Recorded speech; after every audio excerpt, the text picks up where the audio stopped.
Okay, ready? Bismillahirrahmanirrahim. Philip Larkin. There is a poem. Ambulance. Okay, you know that Mr. Larkin is a poet of graveyard. जब भी कोई चीज़ देखता है तो some sad, strained शुरू हो जाती है. कोई स्ट्रेन है, कोई वेव है जो सैड है, वो बाहर निकाल देता है. कोई सैड वेव, कोई कंक्लूजन नहीं होता, कोई मॉरल नहीं होता, बस एक सैड वेव होती है मेरे मुताबिक जो बाहर निकाल देता है, जिसको हम देखते हैं. और मे बी हम भी उसी सैडनेस के अंदर हम भी दाखिल हो जाते हैं. जैसे कि मुझे याद आ रहा है इस पोएम को पढ़ने से पहले, जैसे कि मैं अरबी पढ़ा रहा था बीए के अंदर, वो स्टोरी है जीएन जाइस की. तो जब वो कहते हैं कि मैं उन कमरों में गया जो काफ़ी अर्से से बंद पड़े हुए थे, और वो कमरा जिसके अंदर पादरी की डेथ हुई थी, मैं उस कमरे जो काफ़ी देर से बंद था, और मुझे वहाँ पर हवा जो है वो बासी महसूस होती थी. कमरे के अंदर बासी हवा महसूस होती थी, और उस पादरी की डेथ भी इसी कमरे के अंदर हुई थी. वहाँ पर मुझे 2 किताबें भी मिली थी. और फिर मैं बाहर आया तो मुझे एप्पल के दरख्त के नीचे जो उजाड़ था, उसके नीचे मुझे वहाँ पर एक पुराना जिंगलूद, वहाँ पर मुझे एक साइकिल पंप भी मिला था जो शायद पादरी का था. अब देखिए ये कमरा, वहाँ पर वो सीधा हवा, फिर वहाँ पर उसकी डेथ का होना, उस कमरे में जाना, फिर वो बंद होना, फिर बाहर आना, उजाड़ होना, सर्दी होना, खामोशी होना, फिर वहाँ पर एक जिंगलूद पंप का निकलना जिसका ताल्लुक एक मरे हुए शख्स के साथ है. What is that? कोई कंक्लूजन है, कोई मॉरल है? नथिंग. जस्ट एक वेव है, जस्ट स्ट्रीम ऑफ कॉन्शियसनेस है. जब उसी के अंदर हम उसी लय के अंदर एक बार डूब जाते हैं और कोई चीज़ हम महसूस करते हैं, that is peaceful, that is sad, that is realistic, something realistic है, तो हम उसी सोच में, उसी ख्वाहिश में, उसी मिजाज में चले जाते हैं. तो ये भी एक बड़ा कमाल होता है राइटर का कि वो आपको उस स्ट्रेन में ले जाए, उस वेव में ले जाए जो बिल्कुल सैड है, उदास है, और वहाँ पर आप जाकर पुरसुकून कर. लेकिन इस सैड वेव के जाने का शायद कोई मॉडर्न दौर में हम कहेंगे कोई देयर इज नो बेनिफिट, लेकिन मेरे ख्याल में एक बेनिफिट है. वो क्या है? Realisation of our self. हमारी अपनी जिंदगी के बारे में रियलाइजेशन होती है. वहाँ पर हम सारे दुख भूल जाते हैं. उस रियलाइजेशन में हम सारे दुख भूलकर एक बड़े अलमिये की तरफ आ जाते हैं, एक बड़े मामले की तरफ आ जाते हैं जिसके आगे हर चीज़ छोटी हो जाती है. जैसे कि आप यहाँ घर से निकले हैं, और घर से निकलकर आप एक क्लब के आगे से गुजरे, आप एक शॉप के आगे से गुजरे, आप किसी बेकरी के अंदर दाखिल हो जाए, वहाँ से निकल आए, आप किसी वीडियो गेम की शॉप के अंदर चले जाए, फिर निकल आए, आप किसी मॉस्क में चले जाए, फिर निकल आए, और वहाँ से होते हुए फिर आप ग्रेवयार्ड में दाखिल हो जाए. What will be then? क्या होगा जब ग्रेवयार्ड में दाखिल होंगे? वहाँ जाकर बैठेंगे, यू बिलीव दैट मैं तो जब भी ग्रेवयार्ड में, जब भी बहुत ज़्यादा हाई टेंशन होता हूँ तो ग्रेवयार्ड चल जाता. तो वहाँ जाके क्या होता है? सुन, खामोशी, और तमाम क्लब की एक्टिविटी का, तमाम वीडियो गेम्स की एक्टिविटी का, तमाम बेकरीज की एक्टिविटी, तमाम मॉस्क की एक्टिविटीज, तमाम एक्टिविटीज का कंक्लूजन निचोड़ वहाँ रखा हुआ है. कोई मॉरल हम डिग कर सकते हैं, खोद सकते हैं मॉरल, लेकिन ना भी खोदें, एक वेव है रियलाइजेशन की, हकीकत की. बस फिर हम उसी में जब खो जाएंगे, उसी ग्रेवयार्ड में बैठेंगे, फिर हमें कोई और चीज़ रियलाइज हो जाएगी. हम बाकी तमाम मामला छोड़ देंगे, उनको इजी लेंगे, हम खामोश हो जाएंगे, हमारी रूह शायद प्यूरीफाई हो जाए, साफ हो जाए, नीट हो जाए, है ना. तो ये ऐसे ही ये पोएट ऑफ ग्रेवयार्ड जो है, जब भी किसी चीज को देखता है, मिस्टर ब्ली ने के रूम को क्या किया, कोई भी उसने हमारा डिग नहीं किया, कोई मॉडल नहीं किया, लेकिन हमें उस स्टेट में ले गया, उस वेव में, उस एक्सपीरियंस में ले गया, उस रियलाइजेशन में ले गया कि जब इंसान मर जाता है तो उसकी बिनामी कैसे होती है. वो ना शायद वो जान के हालात वो दफारा तक कंडीशन में काली की उस वक्त की जान. कौन? हाथना में कौन? वो मिस्टर बनी.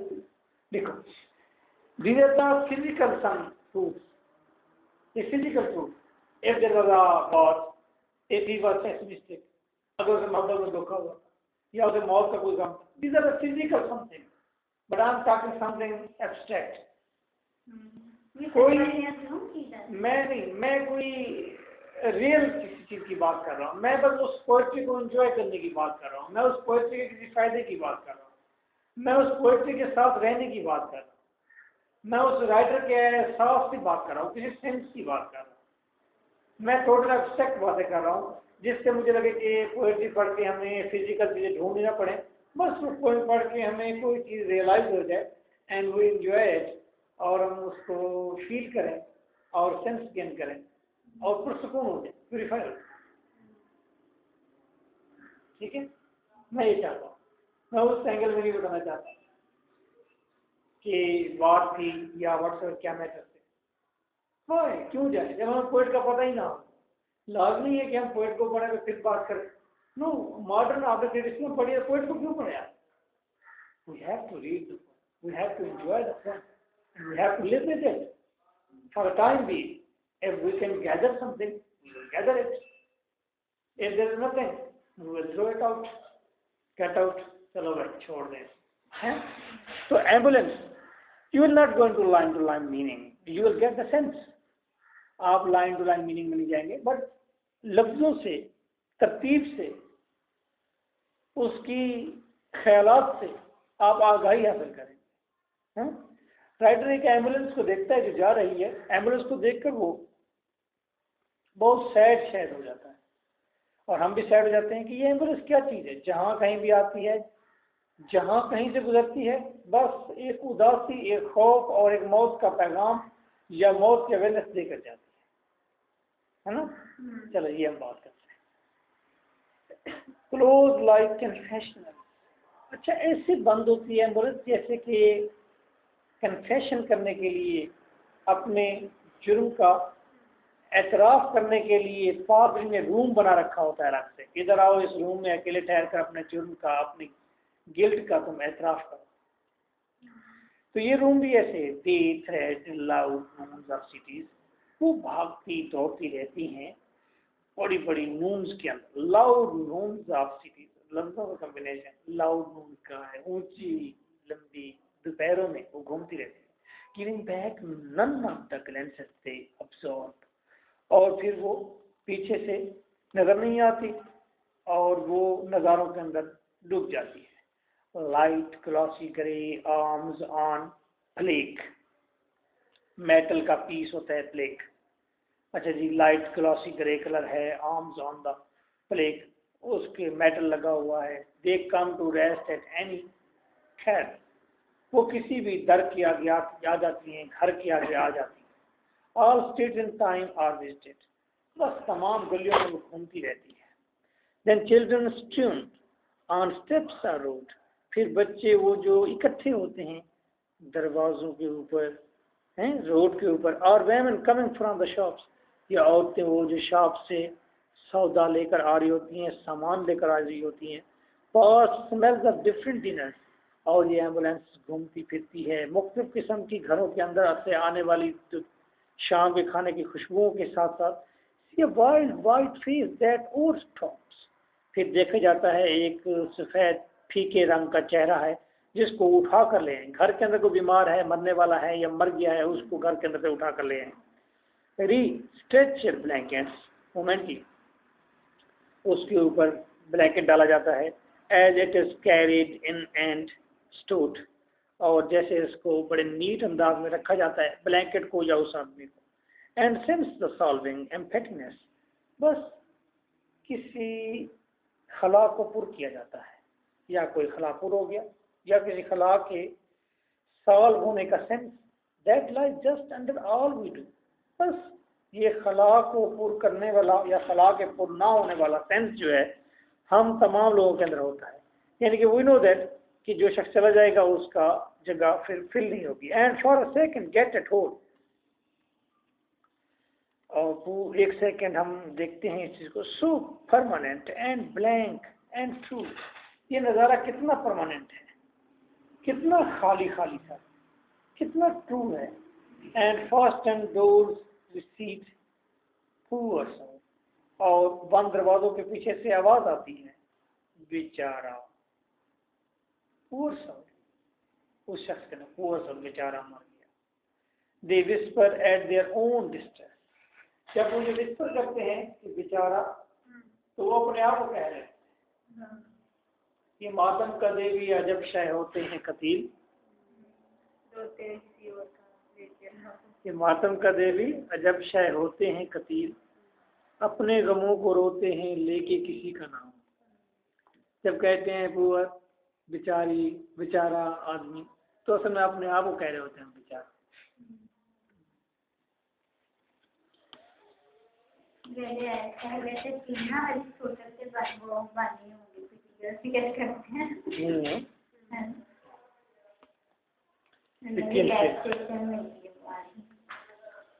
डेफिनेटली दे कहते, और हम भी कहते करते हैं कभी कभी। पहले चलो we were in quite youth, तो I was too much emotional, तो इमोशनल था, तो वहाँ पर जाकर रोते थे, बैठते थे, सुनते थे उनको, और पता लगता था कि that is most important thing something.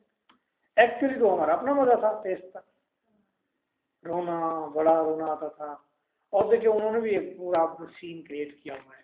पहले तो चलो मजलिस पढ़ी जाती थी, अब मजलिस के दौरान वो वगैरह जनाजा ले जाते हैं, उसमें लाश, वो मतलब कपड़े को ऐसे बिछा देते हैं, भाई ये मतलब किसी भी बड़े बुजुर्ग वो जो फौत हो गए, शहीद हुए हैं, उनकी लाश है ये किसी एक की, तो अकबर की लाश है या अस्कर की लाश है, तो उसमें और मजीद रोना आता देख के, ताकि तो वो उस ड्रामे से भी ज्यादा कारगर है।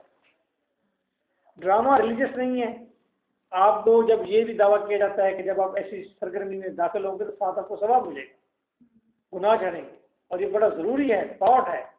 एक तो ये सेंस होता है भाई ये बड़ा ज़रूरी है, दूसरा पिटी एंड फेयर तो फिर हो ही जाता है, वो तो मज़ा पूरा ले लेते हैं उसका। फिर वो ड्रामा नहीं, वो ओरिजिनल लगता है सब कुछ है। तो मैं इसीलिए अक्सर कहा, आपकी फिलॉसफी बहुत अच्छी होती है, फिलॉसफी बहुत अच्छी होती है, आप खुद सीखते हैं फिलॉसफी वहाँ बैठ के, उन मजालत से बैठ के। और मैं कहा करता था एक वक्त में कि बाकी तमाम रिलीजन को जवाल आ सकता है, लेकिन अहले तशी के रिलीजन को जवाल नहीं आएगा, क्योंकि this is a very good and fantastic philosophy, जहाँ पर आप खोजते हैं, एक एक चीज को खोजते हैं, ये चीज ऐसी हो रही है। अब ये श्योर नहीं है कि what is true and what is wrong, ये अब इस बात से अलग। यूं तो फिर हर एक पर कोई उंगली उठा, हर एक दूसरे करे तुम भी गलत हो, तुम भी गलत, तुम भी गलत। अब हम झूठ सच के मुहावरा हो जाते हैं, झूठ सच को छोड़ देते हैं, लेकिन वो जो चीज है वो क्लासिकल बनानी है, तो उसके ऊपर दीन दुनिया के साथ साथ चलते हैं, गाने भी लगे हुए ना, तो वो जो भी मजलिस करे तो वो गानों के साथ साथ उनकी देखा है कि उन्हीं गानों के मुताबिक वैसे तो बहुत सारी सुना भी चीजें काम करते हैं, जो उनके मौलवी या फिर गाने सुनते हैं तो वैसे नहीं गाते। हमारे अहले सुन्नत जो हैं वो भी मतलब है नथिंग और अभी तो इस तरह से आ गई है म्यूजिक में। ऐ सब्ज़ गुंबद वाले मंजूर दुआ करना, जब वक्त नज़ा आए दीदार अता करना। वो एक सॉन्ग है रत्ता का, उसके मिलने की दुआ करना, बचपन की मोहब्बत को दिल से न जुदा करना, जब याद मेरी आए मिलने की दुआ करना। अब हमारा तो एक दोस्त है बरेलवी, बड़ा पक्का बरेलवी है, वो पहले देवबंद था, वहाँ से बरेलवी हो गया, वो तो बड़ा पक्का बरेलवी हुआ है। वो तो कहता है लता ने जितने भी गाने गाए हैं अस्तगफुरुल्लाह, ये गाने नहीं है, ये सारी नातें हैं, और उसको आप नात लेकर सुने, ये नातें हैं सर। एक हिंदू और फिर नाम भी उसका गुलाम फातिमा, ये फिल्म करने के बाद है, वो तो लगता है, और फिर उसके सामने चलो जी जमहूरियत है जी, आज़ादी है, शख्सी आज़ादी है, क्या कह सकते। मैं कल ठहरा हुआ था पार्क में, तो जब एक्सरसाइज की बात में जब ठहरा वहाँ पर, तो वहाँ पर आज की बात या कल की, तो नात पर या नमाज पर 3-4 लोगों ने मुख्तलिफ बड़े वसूख के साथ कमेंट्स दिए, एंड आई वाज साइलेंट। और मुझे लग रहा था कि यार सारे ही ठीक हैं क्या, जहरी बात है। जितने बंदे भी डिफरेंट बातें कर रहे हैं, अपने भी बातें कर रहे हैं, और सारे पूरे वसूख के साथ कर रहे हैं, पूरी ताकत के साथ कर रहे हैं, और एक दूसरे कह रहे हैं कि यूं नहीं जी यूं ठीक है, दूसरा कहते हैं यूं नहीं जी यूं ठीक है। और मैं खामोश होकर सुन रहा था, और मैंने कहा जिसको भी, मैं किसी को भी ना नहीं कर सकता, किसी को नहीं कहेगा आप गलत है। हर शख्स के साथ आर्गूमेंट भी है, प्रूफ भी है, उसका नॉलेज भी है। और ये तो मुझे लग रहा था कि फजूल है किसी को कह देना कि तुम गलत हो तुम सही हो, तो बड़ा मुश्किल हो जाए। आज तक इतने बड़े उलमा आए हैं, वो फर्क नहीं डाल सके कौन सही है कौन गलत है। हर कोई अपने आप से कहता है कि हम नहीं। पहले इतनी शऊर नहीं था लोगों, जहन इतने अच्छे नहीं थे लोग। पहले लोग भोले भाले और सिंपल होते, फिर एक बड़ा जो कहता था वो सारे कहते थे इसके एक्सपीरियंसेस अच्छे हैं, इसने पहले भी 4 बातें अच्छी की थी, ये बात भी ठीक है। अब लोग ज़्यादा पढ़े लिखे हैं, इसीलिए उन्होंने कहा पाकिस्तान का मतलब क्या। पहले तो ला इलाहा इल्लल्लाह मोहम्मद रसूलुल्लाह, बड़े ने कह दिया तो उसका मतलब वही था। अब उन्होंने कहा पढ़ने लिखने के सिवा पाकिस्तान का मतलब क्या, यानी कि पढ़ा लिखा है तो फिर पाकिस्तान का खुद ही मतलब निकालेगा क्या है। Let's see. For borne away in dead end air, भाई मौत की खुशबू है हर तरफ। May go the sudden shut off loss, कोई लॉस हो गया है, कोई चीज़ ख़त्म हो गई है। Around something nearly at an end, हर चीज़ कोई चीज़ तकरीबन इख्तिताम को पहुंची है, यानी कि ज़िंदगी इख्तिताम को पहुंची है। And what cohered in it across the years, the unique random blend of families and fashions. Families के अंदर और फैमिलीज के फैशंस, और वो सालों से जो यूनिक रैंडम ब्लेंड मिक्सचर था किस चीज़ का, फैमिलीज और फैशन का। अब राइटर को कैसा सेंस है फैमिलीज और फैशन है। वैसे देखा जाए तो हर फैमिली का एक अपना फैशन है, अपना तरीक़ाकार है, अपना जीन रहन सहन खान पान है। तो फैमिलीज और फैशन का ब्लेंड जो है वो एक शख्सियत होती है। ये एक नई बात कर दी है कि वो अब कम टू एन एंड है। There at last began to loosen for from the exchange of love to life, मोहब्बत से लेकर झूठ तक तमाम चीज़ों का तबादला हुआ, लेकिन वो तमाम चीज़ अब ख़त्म होने जा रही है। अनरीचेबल इनसाइड अ रूम, अब एम्बुलेंस के अंदर अनरीचेबल, बस पहुंच गया वो, अनरीचेबल पहुंचना नहीं था, पहुंच गया। The traffic pots to let go by, और ट्रैफिक भी उसे रास्ता दे देती है कि हाँ हाँ इसे मंजिल मकसूद पर पहुंचा दो, हाँ हाँ इसे मौत की तरफ ले जाओ। Brings closer what is left to come, और जो चीज़ पीछे वापस आती है वो क्या है, and dulls to distance at we are, और वो क्या है, वो डल है कोई चीज़, यानी कि मायूसी पीछे रह जाती है। कोई चीज़ डल यानी कि मायूसी पीछे रह जाती है। तो अगर इस पॉइंट को मैं पढ़ूँ उसके बाद मैं सब यही कहूँगा कि पता नहीं बहुत सारे लाइन ऐसी हैं जो जिनका सेंस नहीं है, जिनका रब्त नहीं है, या कुछ लाइन ऐसी हैं जिनके मीनिंग नहीं निकाल सकते, लेकिन पोइम पढ़ के एक अजीब सा सेंस जरूर गैदर होता है।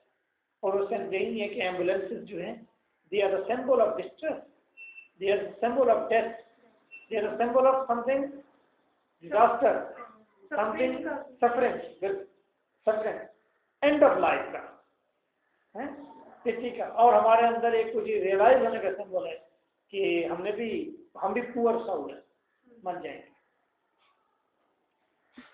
ठीक है, सर इसकी नेक्स्ट भी कर लो। अच्छा आज सारी पढ़ा इसकी। हम्म। सर आगे कितनी है?